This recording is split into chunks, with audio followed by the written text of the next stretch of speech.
I used to go to work with my grandfather when I was younger. He carved tombstones.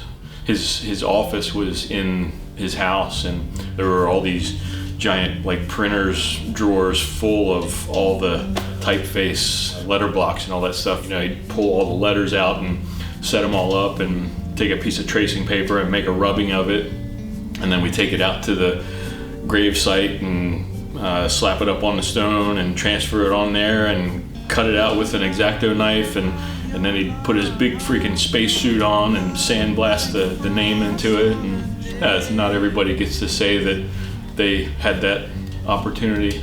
I definitely think that helped with my appreciation for lettering. I'm originally from Newcastle County, Delaware. I grew up in a big old trailer park for the first few years of my life. My grandparents lived on one street. My aunt and uncle and cousins lived on the next street. My other aunt and uncle and cousins lived on the next street, and we lived on the next street. And then moved into a house in Bear that my family built.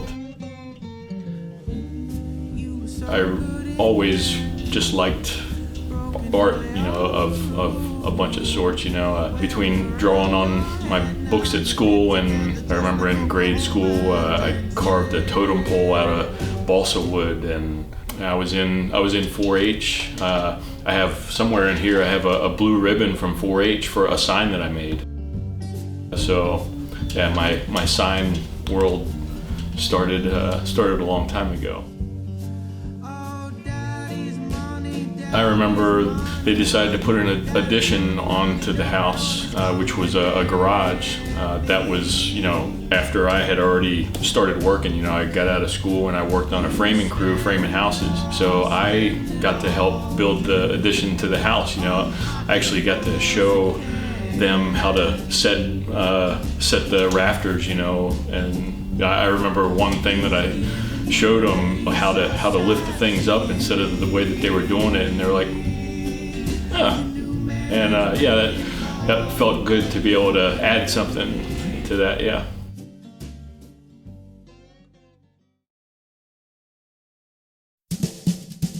Probably my biggest inspiration would be all the Ed Roth kind of monsters like Ratfink and all his weirdo buddies and all that stuff.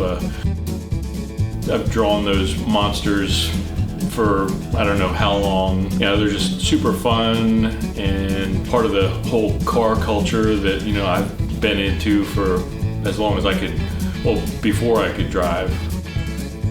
And then ended up starting to work for some bands. And that ended up moving me to Ocean City because one of the bands were based out of Ocean City. I mostly took care of the guitar stuff. I did shows with like Hootie and the Blowfish and Blues Traveler, and then another band that I worked for. We did shows with Danzig and Lizzie Borden, and you know, it was a really great experience. I don't really know how that period of my life molded what I am now. It was just a really fun, great time in my life. I learned some stuff about working on guitars and how the whole band thing works, but I don't think I learned any life-altering lessons or anything from that. I mean, your work's really rock and roll, so. Appreciate that. 17th Street Surf Shop moved me here 25 years-ish ago to do display windows and in-store displays for, at the time they had 11 or 12 stores, so did that for 10, 11 years. I don't know, I kind of dabbled in sign stuff. I messed around with it for a little bit and then put it away, and messed around with it for a little bit and put it away. And this time, like, I really gave it a serious effort and stuck with it. There's so many avenues for learning how to do this now between YouTube and all the 15,000 other things. I think part of putting it away and bringing it back out and putting it away and bringing it back out, I think a lot of that was because I didn't know or have someone there to direct me. Like, there was no internet then, and it was a lot more difficult. There was a sign school, but I didn't know of that. I went to a couple local sign painter guys and asked them, if I could be taken on as an apprentice or something, and nobody was into that. I think that was probably a big part of not sticking with it the first or second time. And I'm sure every person in a creative world does the same thing, but you have people that you look up to their work or whatever, and you can see how they would lay this thing out, and you have this in your head, and you take all the information that you have to put on this sign, thinking of that person that you look up to so much. And even though you have the picture in your head, it's hard to get that on the board the way that they would have done it. That's like such a struggle for me, but it also is a driving factor too, like, damn it, I didn't get it this time, but I know what I did wrong. I'll try to fix that part next time. So I've got some pieces. I have a show coming up in Ohio that I'm going to. Each artist is supposed to bring 3 pieces to it. And one of the ones that I'm bringing, it's something that I painted and I don't want to get rid of.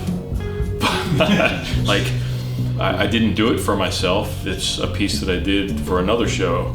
But if that thing gets sold at that show in Ohio, I'm going to be like, okay, can I visit it? There's stuff that you get attached to the point where, granted, you're going to get some money for it, but that doesn't even matter. You're upset that it's leaving you.